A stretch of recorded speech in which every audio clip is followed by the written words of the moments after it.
Hi everyone, I'm Mrs. D. Priyadarshini, Assistant Professor, Department of Cybersecurity. Today we are going to discuss about file inclusion. The file inclusion is the second preprocessor directive in file inclusion. The directive causes one file to be included in another. For processing of any file, it has to be predefined set of helping functions which can able to compile and execute the source code. In the last video, we have discussed about how the preprocessor works. Here is another preprocessor command of file inclusion which include with the syntax of hash include file name.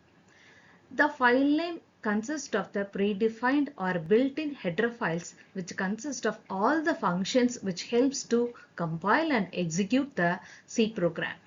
It is simply causes the entire content of a file name to be inserted into the source code at the point of program execution. Before the execution starts, the compiler has to check for the syntax and the prototype of the statement whatever it is used in C program. If we have a larger program, it is better to split into small programs that is called functions which can be included in the main program.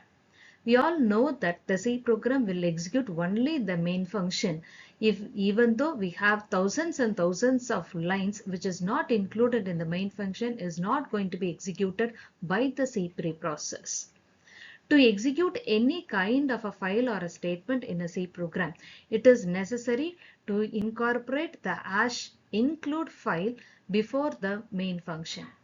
Because main itself is a function which can capable of include all the statement whatever we are going to perform inside the function.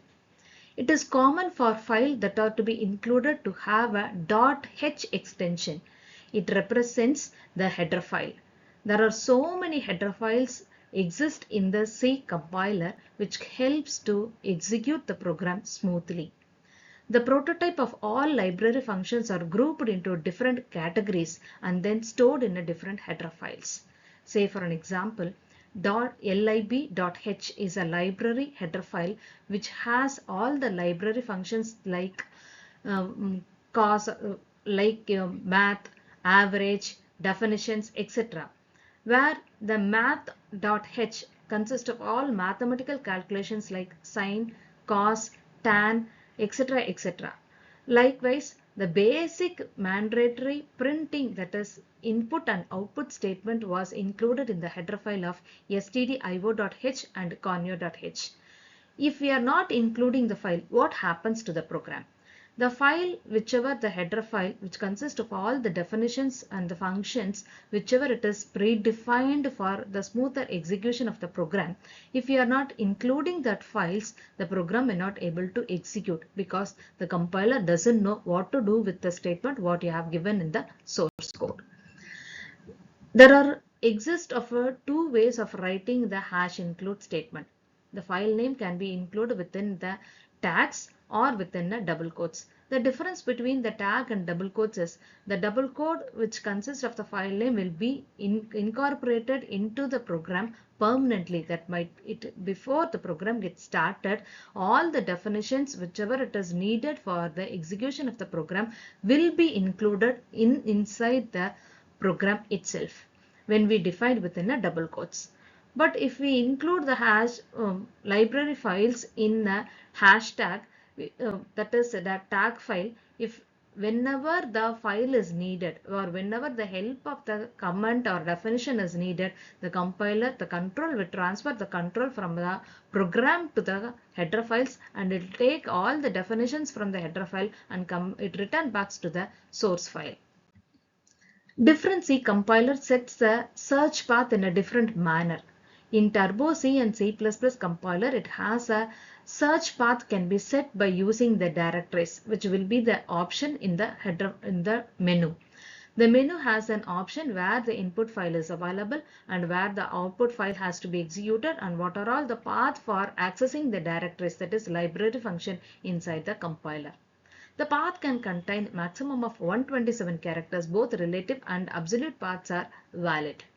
Here is an example for how to find the path or how it establishes the path for getting the library files. C:/TC. TC is a turbo C, which is going to be a platform for writing the C and C++ programs.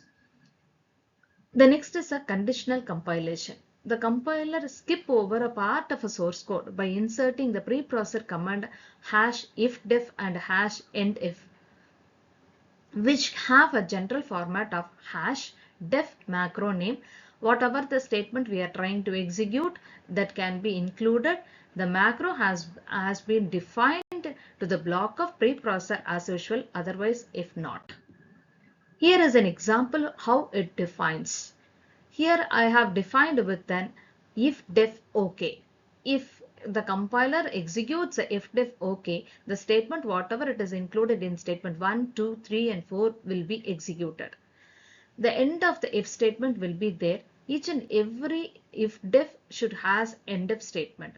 Then only it can able to process the bulk of the block of statement starts from ifdef and it ends from endif.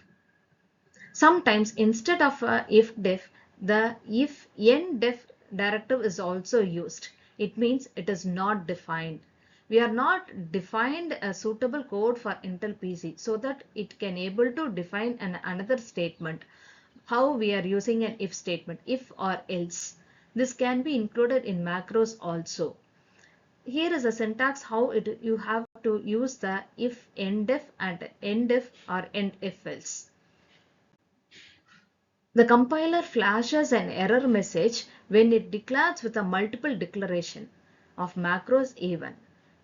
Not only in C programming, in C++ programming also it reflects. This is because the same file gets included twice or thrice. The system is unable to follow all these types of a same file.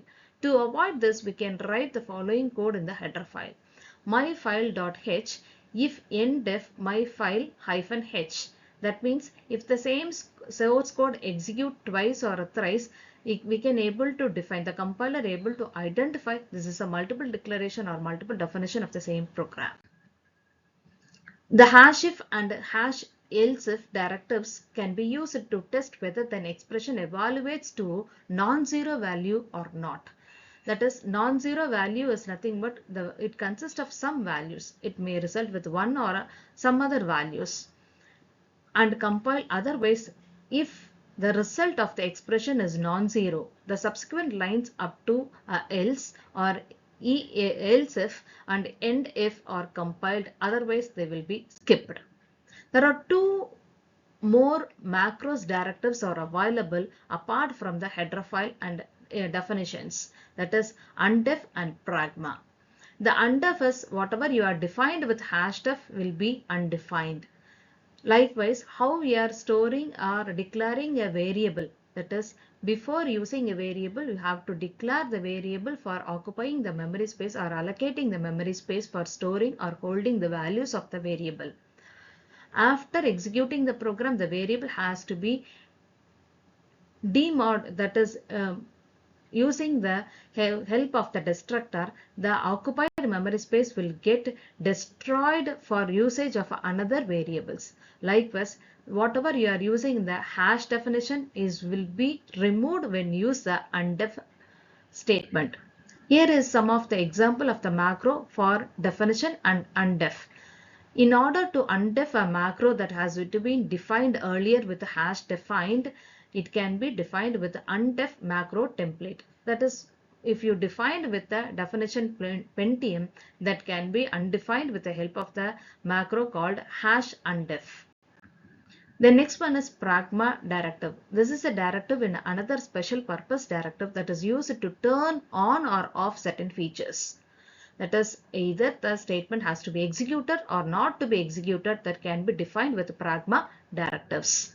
The pragma has a syntax of pragma startup and pragma exit. These directives allows to use specific function that is called upon a program startup, that is before main, or a program ends just before the termination of the main program. Here is the sample of how we can use this pragma. This is a warning parameter, a return parameter, or unreachable codes, whichever we can able to include in the C program. Thank you.